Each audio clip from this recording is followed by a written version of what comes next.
किसान तक का किसान कारवां आज पहुंचा है कानपुर नगर के इटरा गांव में। 75 जिलों की इस कवरेज में ये 16वां पड़ाव है। यहां पर बड़ी संख्या में कृषि अधिकारी और कृषि वैज्ञानिकों ने हिस्सा लिया और किसानों ने भी बढ़ चढ़कर कार्यक्रम में शरीक हुए। कृषि वैज्ञानिकों ने किसानों को खेती से जुड़ी हुई नई तकनीकों से अवगत कराया। वहीं किसानों ने भी पूरे दिन यहाँ से क्या कुछ सीखा, किस तरीके से किसान तक के साथ उन्होंने अपने अनुभव साझा किए, आइए हम जानते हैं।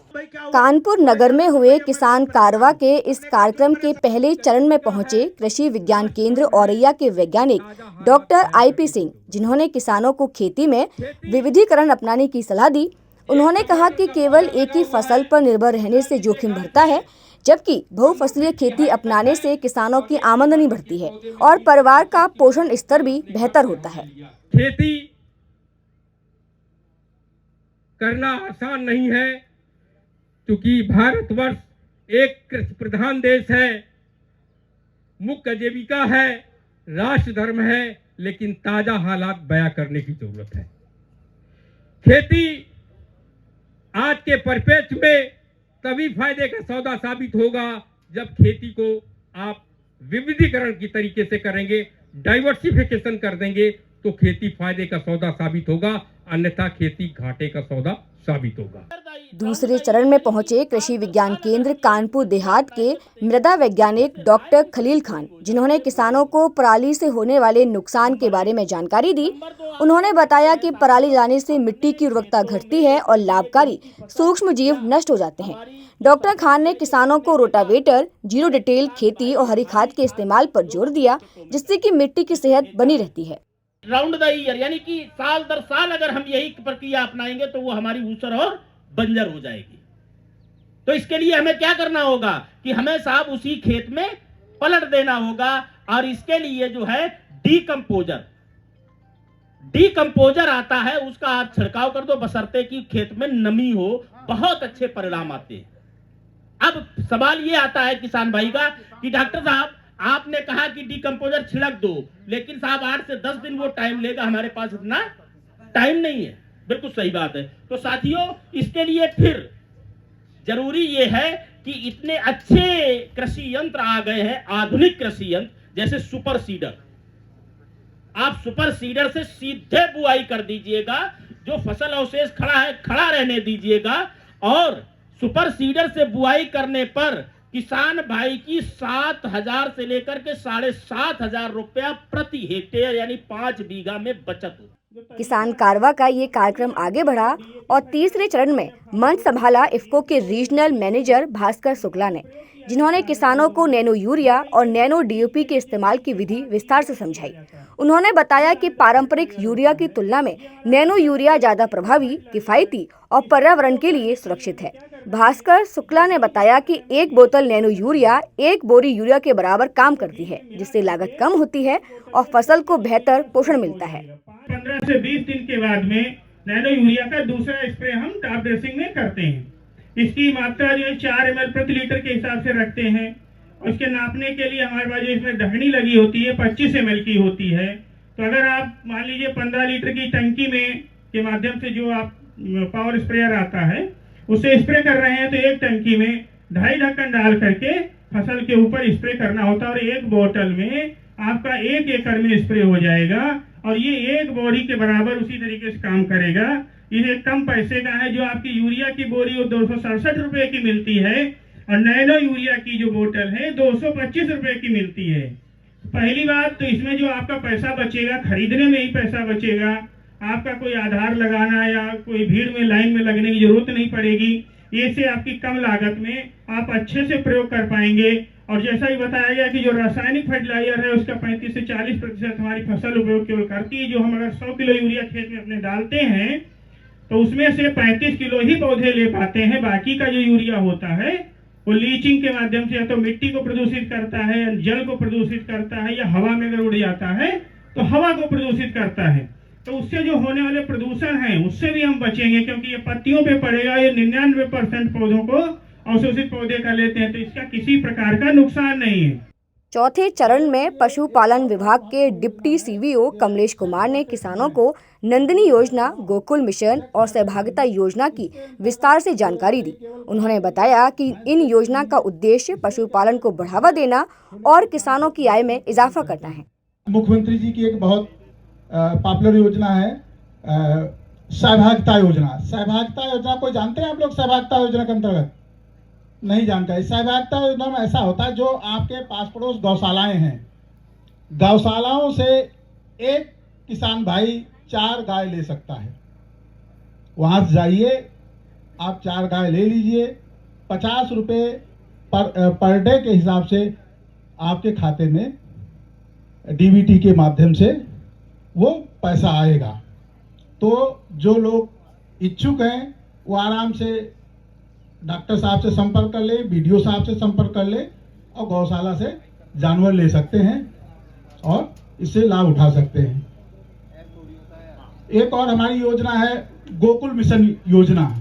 गोकुल मिशन योजना के अंतर्गत ये जो गांव-गांव जाके एआई या पशुओं में बीज डालने काम करते हैं, इससे भी फायदा क्या है,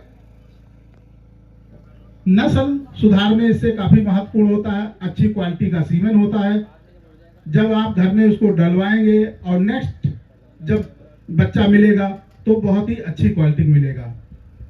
गायों के लिए एक और बहुत महत्वपूर्ण योजना है जो सेक्स सॉर्टेड सीमेन। आप लोगों ने शायद सुना हो सेक्स सॉर्टेड सीमेन। इसके अंतर्गत जो रहता है, ये केवल गाय के लिए है, भैंस के लिए नहीं है।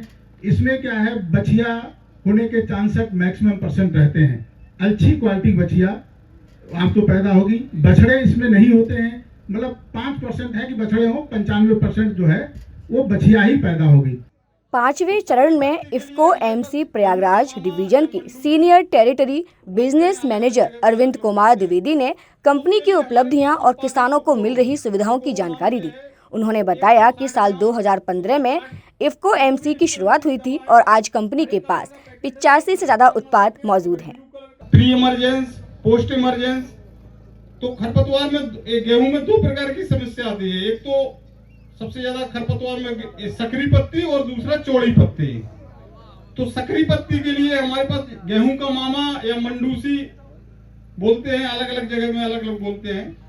तो उसके लिए हमारे पास उत्पाद है कोकोरो। कोकोरो नाम से है वो 160 ग्राम, उसमें 8 पुड़ियां होंगी। और चौड़ी पत्ती के लिए हमारे पास मकोटो, तो वो भी एक उसके साथ 8 ग्राम का है। उसके सल्फेंट के साथ मिला के 8 गिलास उसका घोल और 8 पुड़िया इसमें है। तो आपको टंकी में इसका घोल बना लीजिए और 1 पुड़िया उससे, 1 पुड़िया आप जो 1 लीटर है जिससे भी आप घोल बनाते हो 8 गिलास का बना लीजिए। तो आपका 1 एकड़ के लिए हो जाएगा। उसमें आपकी सकरी और चौड़ी पत्ती की समस्या खत्म हो जाएगी। खरपतवार के केस में 2-3 सावधानियां बहुत आवश्यक रखना है। एक तो साफ पानी, हम करते क्या है कि गंदा पानी यूज करते हैं। तो साफ पानी का आप उपयोग करिए। अगर साफ पानी होगा तो अच्छा रिस्पॉन्स आएगा। और दूसरा, पानी की मात्रा 120 लीटर, 15 लीटर की टंकी है तो कम से कम 120 लीटर आप उसका 8 टंकी के लिए आप उपयोग कराइए। और तीसरा, कट नोजल। एक फुब्बारे वाला नोजल होता है, एक कट नोजल।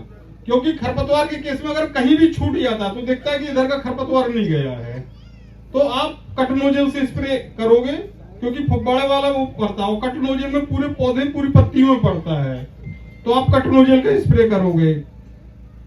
और एक और किसान भाई हमारे करते हैं कि जब खरपतवार बड़ा हो जाता है तब हम दवा डालते हैं। अगर उसकी सही अवस्था में अगर हम डाल देंगे तो निश्चित है हमारा 100% कम करेगा। छठी चरण में कृषि विभाग के डॉक्टर उमाशंकर यादव ने किसानों को पीएम कुसुम योजना के तहत सोलर पंप पर लगने वाली पूरी प्रक्रिया के बारे में जानकारी दी।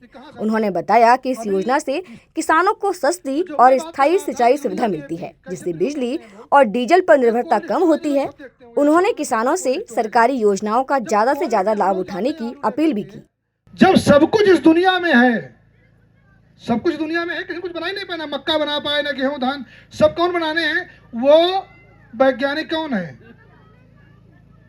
हम तो आपको तरकीब बताते हैं, अनुभव बताते हैं, लेकिन वैज्ञानिक बनाया किसने? गेहूं किसने बनाया? आप लोग कहते हो कि हमने 200 बोरी आलू पैदा कर दिया, हमने 500 बोरी ये पैदा कर दिया, यही तो कहते हो। ये पैदा क्या करते हो आप? ये कहाँ से आता है? अभी इसका भी सोचना, इसका उत्तर भी देंगे अभी हम, तभी हम करें, थोड़ा समय चाहिए हमको। आप यूरिया डीएपी की बात करते हो, हमारे अपने एग्जाम्पल हैं। अभी हम एक बार करीब 3-4 साल में जालंधर में रहा, तो मेरी एपीडा से ट्रेनिंग हुई थी आलू के ऊपर। तो हम एक्सपोर्ट में थे, दुबई, मॉरिशस, श्रीलंका, हर जगह हम आलू की क्वालिटी तैयार करा के उधर विदेश भेजते थे। इधर आगरा, खंदौली पूरा एरिया में लगभग सब किसान जानते होंगे। ट्रेनिंग देना ही मेरा काम था। जैसे अभी वो जो इफ्को के वैज्ञानिक थे बोल रहे थे कि फोलिएज कितने लोग समझ पाए यहाँ पे? कोई बताए? फोलिएज समझ पाए? जब हम पंजाब में बोलते थे उत्पादन, तो सब चुप बैठे कि साहब उत्पादन क्या होता है?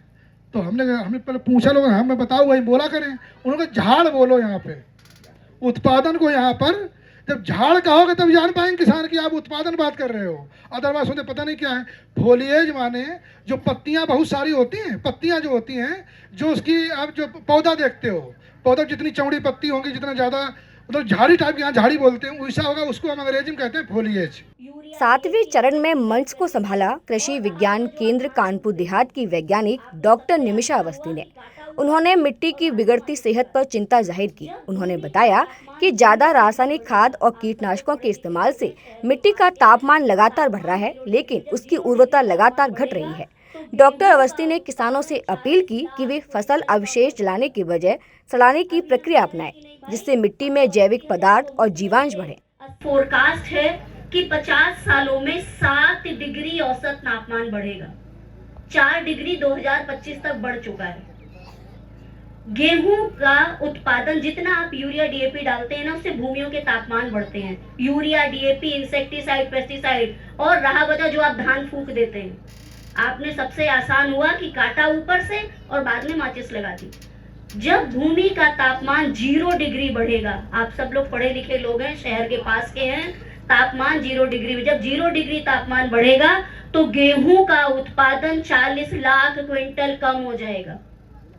अभी हम कह रहे हैं कि नहीं भाई, हम तो 80,000 को मुफ्त में 80 करोड़ जनता को मुफ्त में खिला रहे हैं, और 12-13 कंट्री को हम एक्सपोर्ट भी कर रहे हैं, मतलब हम उनको भी खिला रहे हैं। और 4 साल अगर हमारे यहाँ गेहूं ना हो तो हम खिला सकते हैं। लेकिन अगर यही आलम रहा, भूमि की यही स्थिति रही, तो वो समय दूर नहीं कि दूसरी हरित क्रांति हमें ढूंढनी पड़ेगी। एक और चीज मैं बताऊं आपको, ये जितना आप इंसेक्टिसाइड, पेस्टिसाइड डाल रहे हैं, जितना ये कीटनाशक और ये सब डालते हैं, जब हरित क्रांति आई थी उस समय पे जिस इंसेक्टिसाइड का 100 ग्राम या 150 ग्राम 1 हेक्टेयर में जरूरत होती थी, वो लगभग 1.5 किलो पे पहुंच चुका है। 8वें चरण में कृषि विज्ञान केंद्र औरैया के वैज्ञानिक डॉक्टर राम पटल ने किसानों को चूहा, दीमक नियंत्रण के घरेलू उपाय बताए। उन्होंने बताया कि कम लागत वाले ये उपाय खेत और भंडारण दोनों में होने वाले नुकसान को कम कर सकते हैं। गर्मियों के दिन में बहुत छिपकली चलती रहती है। छिपकली जो होती है रेप्टाइल होती है, रेंग कर चलने वाला कीड़ा होता है। सांप रेंग कर चलता है, अगर किसी को काट लेता, अगर पलट गया तो फिर जिंदा होने के चांसेस नहीं रहते हैं।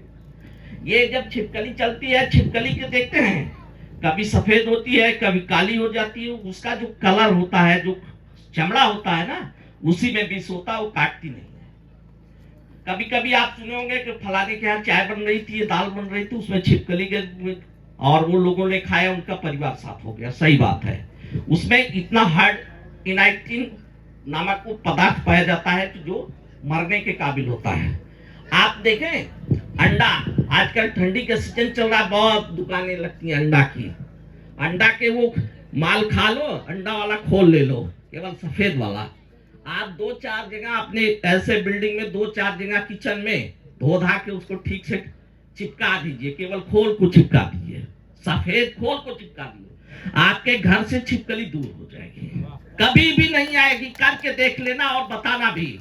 9वें चरण में जादूगर सलमान ने अपने जादुई अंदाज में अपने रोचक और अनोखे अंदाज से किसानों को खेती से जुड़े कई अहम संदेश दिए। उन्होंने बताया कि केवल देखा देखी में खाद और यूरिया का ज्यादा इस्तेमाल करना किसानों के लिए नुकसानदायक साबित हो सकता है।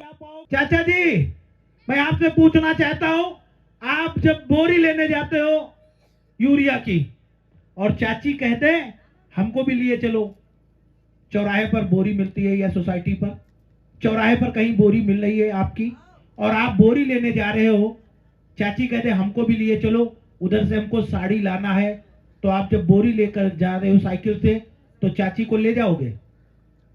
बोलो बोलो बोलो, नहीं ना। अगर चाची को ले जाओगे तो बोरी नहीं ला पाओगे, अगर बोरी लाओगे तो चाची को नहीं ले जाओगे। लेकिन अब नैनो यूरिया आ गया है, चाची को बैठा लो, उधर बुंदा वाला साड़ी दिलाओ, नैनो यूरिया की बोतलें आगे डिग्गी में धर लो हो, झोलम पकड़ा दो, लिए चले आओ, बजाओ ताली। लाने ले जाने का झंझट खत्म। घर में बोरिया रखो, सीलन आती, बड़ी दिक्कतें होती ना, इसको रखने में कोई दिक्कत नहीं। ऑटो, ट्रैक्टर, ट्राली ले जाने वो भी झंझट खत्म। ये आ गया है नैनो यूरिया। वहीं कार्यक्रम के 10वें यानी कि आखिरी चरण में लक्की ड्रॉ का आयोजन किया गया, जिसमें चयनित प्रतिभागियों के नामों की घोषणा की गई। इस दौरान 500 रुपए के 10 पुरस्कार किसानों को वितरित किए गए। लक्की ड्रॉ में महिला किसान रीमा को प्रथम पुरस्कार 3000 रुपए और किसान राकेश को द्वितीय पुरस्कार 2000 रुपए प्रदान किए गए। कार्यक्रम के अंत में कानपुर नगर जिले के किसान नई जानकारियों और मुस्कान के साथ अपने घर की ओर रवाना हुए। किसान तक का किसान कारवा, क्योंकि खाना है तो उगाना है। अगर ये वीडियो आपको पसंद आया है तो इसे लाइक ज़रूर करें। अगर चैनल अभी तक सब्सक्राइब नहीं किया है तो कर लें और नोटिफिकेशन पाने के लिए बेल आइकन भी दबा दें।